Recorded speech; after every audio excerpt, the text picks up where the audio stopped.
Welcome to A Note to VC's podcast, where founders share good and bad stories about interacting with VCs.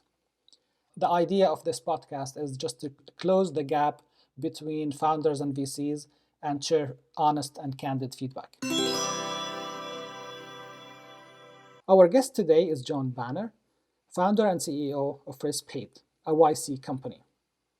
Respaid uses AI to respectfully collect account receivables, unpaid bills, and chargebacks.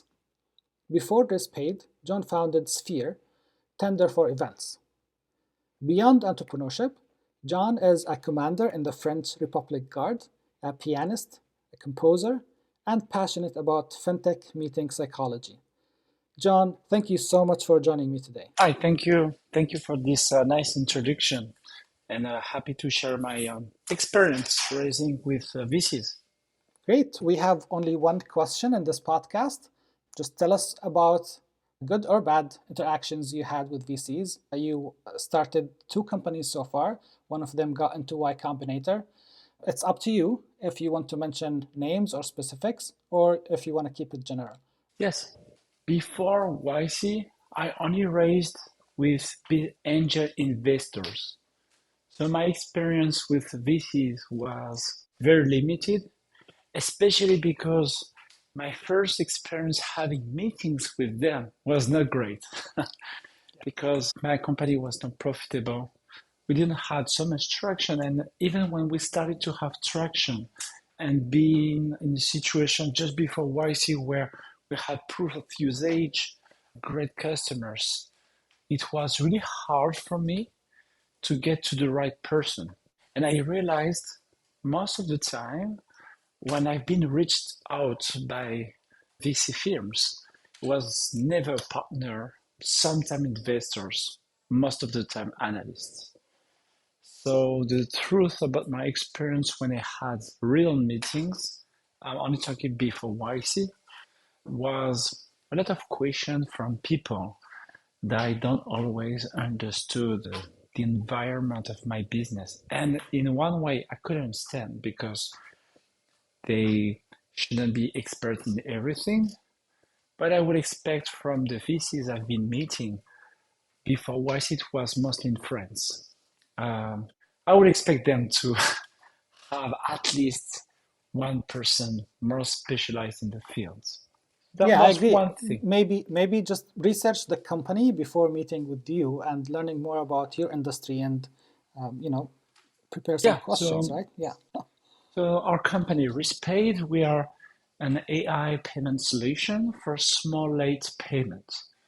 So we are used by companies such as Flexport, for one of the biggest, Plane, which is also a unicorn, but also Clipboard Health in the nurses industry.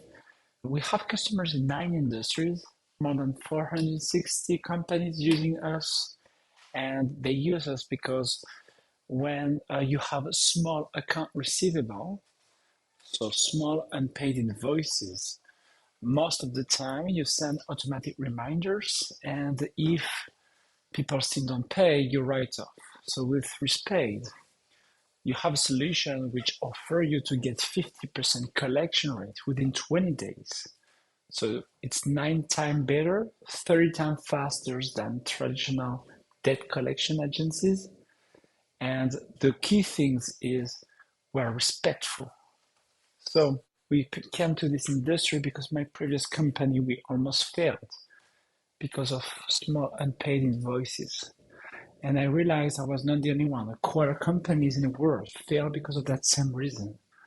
And I understood the only way to fix this at a high scale was to be respectful and use technology, especially now AI, to get the best collection rate and automate anything which can be automated. That's also why we're not just a reminder system, but officially it's the brain's lawyer reaching out. So it's pretty impressive, but still respectful. And we target people at the right timing, through the right way. It can be email, text, iMessage, voicemail, with the right message. So one way to use AI for us is to predict all of this but also to adapt wording depending on their real activity, such as reading, opening rate, click, industry, invoice amount. And today we're profitable. We raised several $millions just a bit before YC and after YC. And we're expanding. We're operating in France and in the US. I personally live in San Francisco. That's awesome. So tell us more about the difference when you go and meet VCs before Y-Combinator and after Y-Combinator. It's Did huge. you notice any difference? Yeah. It's really huge because again, before YC, we raised exactly $2.7 million, and it was mostly with business angel, some family office, and entrepreneurs. And what was great, very supportive people, very easy to talk with, very quick decision making. In the same process, I've been having some meetings with VCs, but it was really about valuation first, not so much about product or vision. So I don't want to say that all VCs are the same, but the one I met, and two of them were pretty big in France, I was surprised by this approach, and I think one of the reasons was I was not talking to the right people because I must have been approached or introduced to analysts or investors, but I learned after doing YC to think different about VCs and understand that it's sometimes better to speak with the decision making which already invested in the same field as yourself. So then even at the first talk, you have a more valuable conversation. Again, I don't want to say that all analysts or investors are not good, but I would like to give these tips to founder listening. Be careful about who you speak with because sometimes it's not only about decision making, it's just about knowledge. And you can feel it from the very first questions you have. To answer your question about the difference after YC, when you do YC, there's a momentum where every investors know that there is demo day, and they all know that there's thousands of great investors, business angel, and VCs that are expecting the batch to come up with from 5 to 12% of unicorns. So it creates this moment where the leverage is really on the startup side because YC is so selective. We're talking about 24,000 applicants for 200 tokens. It's so selective that they understand just for this, there's a reason to be in the room that day. And the second thing is you come up with real metrics. There's no bullshit because it's a framework where you are supposed to provide what did you did for the last 3 months. And it's great exercise because it's not like imagine a world where we could do that. This is what we did. And for us, YC was great because we doubled revenue, profitable, launched officially in the US, and we come up with pretty great metrics. Like in analyzed revenue, we were exceeding 1 million. But the difference then, before and after YC was exactly this.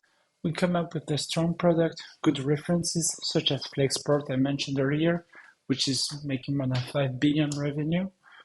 And we proved in a very short amount of time that we were able to have a sustainable business. So it was now only about raising from the right people because we didn't even need it to raise. So we selected the best investor we could to make sure they can help us to grow. That's how we came up having investors like Liquid2, Hack VC, Moonfire Venture, but also great entrepreneurs like Solomon Hayes from Docker, the founder of Payable, founder of LegalZoom. We have many others. That was the goal and create a real difference. That's awesome. How do VCs add value to you today? I'm sure not every VC adds value. Some of them are smaller firms, they cannot really do much, and some of them have big platforms. Today, Yeah. how do VCs add value to your company? So I would say the responsibility is really on the founder side. Because if you are dealing with small or bigger investors, if you create a relationship and have transparency with the dates, and make it easy for them to do intros, for example. If it's what you're looking for, they just do it. That's what's happening with us. Our investors, they really do the job because every 15 days I send a WhatsApp with metrics, names, everything we did good or wrong, and I end this with my ask. So for now, it's working, but there is sometimes investors where it's been clear. They said, "Listen, it's one of my first check because we took check from some entrepreneurs, even for people from my own batch, because we're very happy to have great mind around the table." And they said, "I will help if I can." And don't expect me to introduce these companies, but I can help with SEO, for example, or email delivery. So for this round at YC, we've been very picky because we knew that we have everything what an investor were looking for our stage. So we got the chance to be picky about the right people to have them really help. In my previous round, there's some people who said, I will help, and they don't. But I would say it's always happened. That's okay because they don't do bad things. They're great people anyway, and if we really need it, they will help. But there is always VCs which will sell. We can help with that and this, but it's your role as a founder to ask for it because they will not come to you. Most of the time, you need to ask and be very precise and make their life easy. For example, if it's an intro, you need to provide the name of the company, the portfolio you want an intro with, and the blurb, like a few lines about what makes your business very unique for them. Makes total sense. If you want to talk to just deliver a message or a note to all VCs in the US or in Europe, what would you say to them? How can they become better? How can they enhance their operations and their relationships with founders? I would say what they can improve. Careful about analysts because I know there's some funds which set KPIs, which is about screening the market. So it's really about taking the maximum meetings. Some analysts have in KPIs. Oh yes, this week I said to 10 startups who were very interested, but at the end they knew they were not interested. They just wanted to screen what is coming, etc. And I would say this creates noise and it creates fear from entrepreneurs to lose their most precious asset, time and trust. So I would say the best would be really to stop this. Of course, they need to know what's happening, but there's other way than losing founders' time. I fully agree. Before we end, do you have any funny stories with dealing with VCs, like a weird meeting or something that went not as expected? It was when we did our seeds before YC. It was 3 months before the batch. And I really wanted them, and I found a way to meet in person during an event with the partner, which is pretty known. And I was just not interested.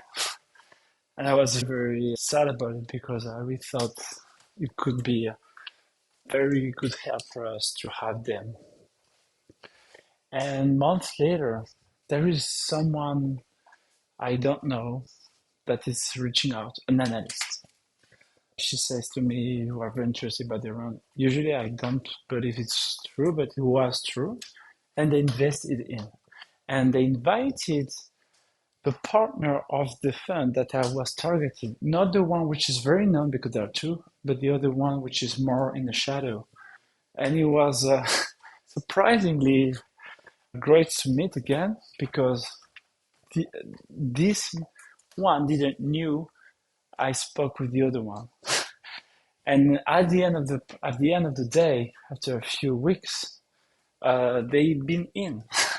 Oh, wow. So it was really fun because I was thinking, should I say the truth? Like, oh, a few months before I talked to your partner, or should I do like, we're a new company you don't know, and let's see what you think by yourself before to talk to someone else?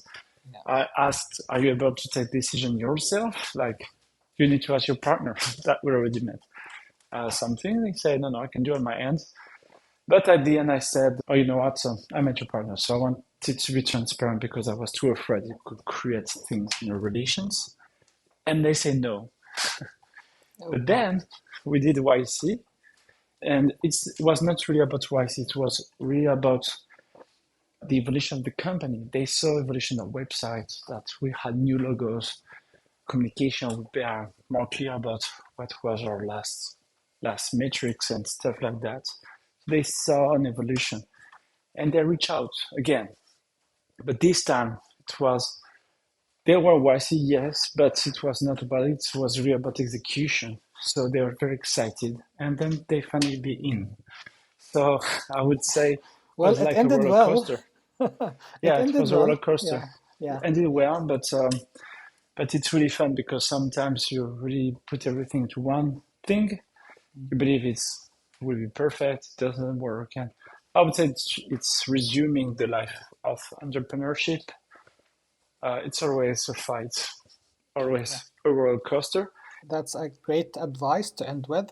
Before I end, is there anything else you want to mention that I didn't ask you about? I'm glad that right now we have tools like Safe, which helps to avoid the question about valuation, because if VCs are receiving a lot of, let's say, applicants, startups, I hope, I don't know the market enough, but I hope that the Safe is widely used, especially for seed stage, because it's a way to avoid every conflict about, I'm not sure you're really worth it.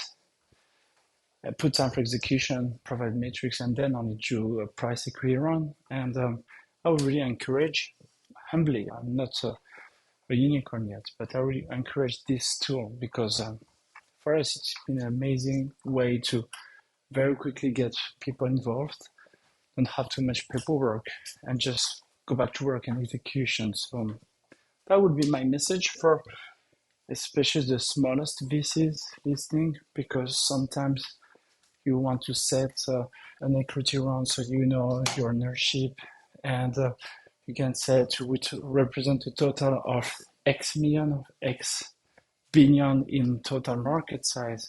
So it's very tempting, but if we can welcome maximum safe, that's the best way to get a very busy funder like VCR doing their job and focus on execution and later on get them officially in. So for us, it has been a game changer for this round. That's amazing. Well, John, thank you so much for joining me today, and thank you so much for your advice to both founders and VCs. I appreciate it. Great. It was a pleasure to speak with you, and thanks for the invitation.